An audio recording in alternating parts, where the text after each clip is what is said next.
Hey guys, Tom Duppstadt here. I was wondering where to begin as far as all the different things you could talk about. But I thought I'd start with this topic.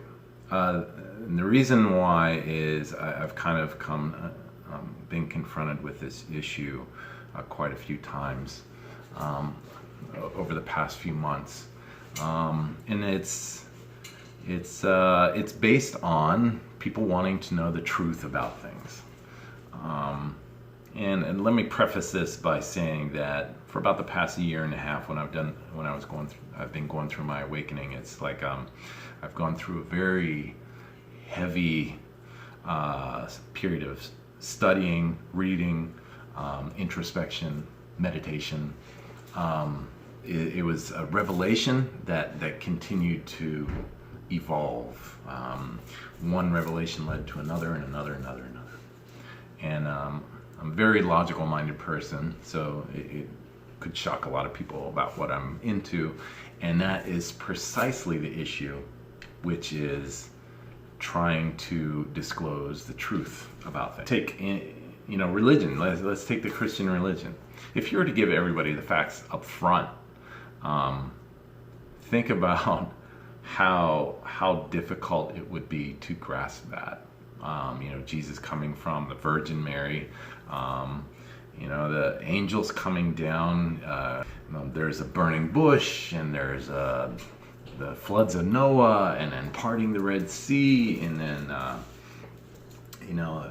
the stories of Revelation. I mean, to anybody, you put the story there all right in front of you, and it's hard to believe, And I always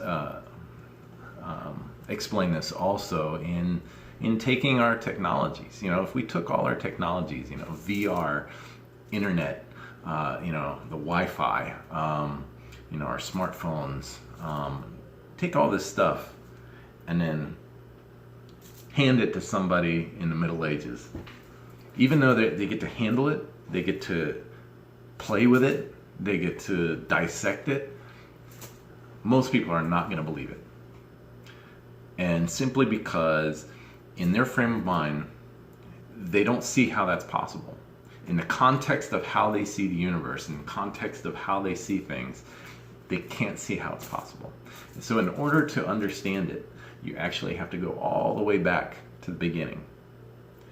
And that's where the rub is. That's where the difficulty is, because if you're to explain anything from ufology to the conspiracy theories that are going on in from in the government, the secret space force, and all these things, spirituality, metaphysics, the nature of the universe, have these explained to you. To have me just blatantly say it all out, I'm going to sound absolutely insane, and justifiably so.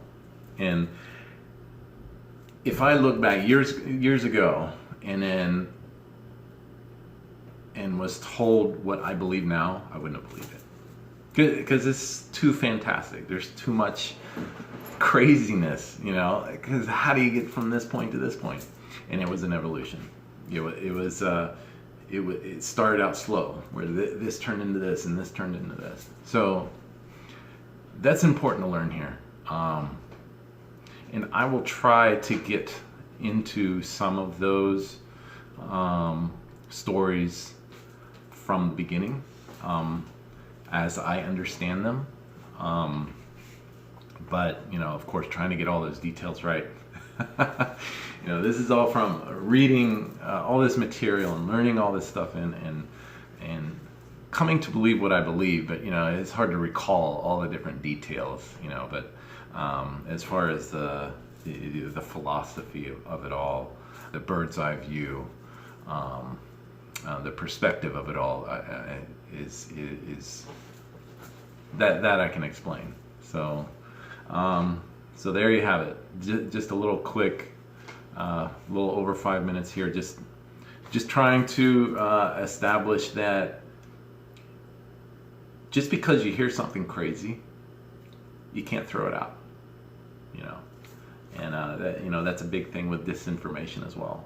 You know, a lot of the things in the, if the government wants you to discredit something, they'll take a story and it's like, wow, it sounds believable. They'll throw facts in there, and then they'll throw in like, yeah, and you know, and then this person believed in a lizard being, and then all of a sudden, people are like, you gotta throw that out. And they take the whole story, throw out the baby with the bathwater, as you say, and you can't do that. So, yeah, crazy. This is crazy stuff, but this is going to get really interesting, so stay tuned.